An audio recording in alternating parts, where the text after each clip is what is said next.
राम राम। जैसे मैंने कल प्रभु श्री राम की पावन कथा के विषय में आपको बताया, मैंने बताया कि प्रभु श्री राम की कथा वास्तव में क्या है। मेरे भाई बहन, मानस ने हमें बताया कि हमारे संबंध कैसे होने चाहिए, पिता और पुत्र का संबंध कैसे होना चाहिए। यह महाराज दशरथ और प्रभु श्री राम के संबंध को देख के समझा जा सकता है। भाई भाई का संबंध कैसे होना चाहिए, प्रभु श्री राम, लक्ष्मण, भरत और शत्रुघ्न को देखकर समझा जा सकता है। दाम्पत्य जीवन की आज स्थिति बहुत खराब है। रामायण हमें बताती है कि दाम्पत्य जीवन कैसा होना चाहिए। प्रभु श्री राम एवं मां सीता अयोध्या में रहे या चित्रकूट की झोपड़ी में रहे, लेकिन उनका दाम्पत्य जीवन सदैव सुखी रहा। लोग कहते हैं कि आज भगवान अवतार क्यों नहीं लेते। कई लोग कहते हैं कल युग समाप्त होगा तो कल की अवतार होगा। मैं कहता हूं मेरे भाई बहन, शास्त्र कहते हैं कि भगवान तो अवतार लेने के लिए तैयार हैं, लेकिन ऐसी मां को प्रकट कीजिए जो प्रभु को दर्शन दे, प्रभु को जन्म दे सके। प्रभु योग्य दंपत्ति को ढूंढ रहे हैं। दशरथ, कौशल्या, वसुदेव, देवकी। रामायण की प्रथम रचना भगवान शिव ने की थी, जिसमें 100 करोड़ मंत्र थे। देवताओं, दानवों और मानवों ने सुना, वो भगवान शिव के पास गए कि आपने किसी महाग्रंथ की रचना की है, उसके विषय में हमें बताइए।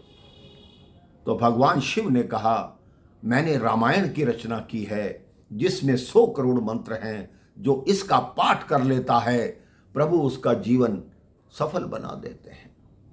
तो देवताओं ने, दानवों ने और मानवों ने भगवान शिव से कहा कि आपने उस रामायण का क्या करना है, वो ग्रंथ हमें दे दीजिए, हमें जीवन में प्रभु के मार्ग पर चलना है। भगवान शिव ने उन तीनों को 33 करोड़ मंत्र दे दिए। तीनों ने कहा, आपके पास अभी भी 1 करोड़ मंत्र बाकी हैं, वो भी हम में बांट दीजिए। अब बांटते बांटते बांटते भगवान शिव के पास केवल 1 मंत्र बाकी रह गया।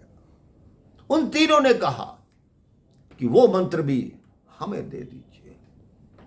भगवान शिव ने कहा, जब तक बराबर बंटता रहा, मैं तुम तीनों को बांटता रहा, अब 1 मंत्र को मैं कैसे बांट सकता हूं। उन तीनों ने कहा, आप कोई भी मार्ग निकालिए, लेकिन वो मंत्र हमें दीजिए, तभी हमारी रामायण पूर्ण होगी।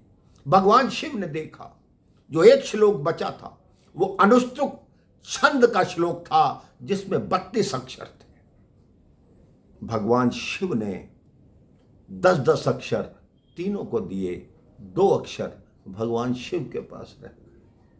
भगवान शिव ने कहा, अब ये 2 अक्षर मैं तुम्हें नहीं दूंगा। उन तीनों ने कहा, आप हमें वो 2 अक्षर मत दीजिए, लेकिन ये तो बताइए कि वो 2 अक्षर हैं क्या। भगवान शिव ने कहा, वो 2 अक्षर हैं रा और मां, अर्थात राम।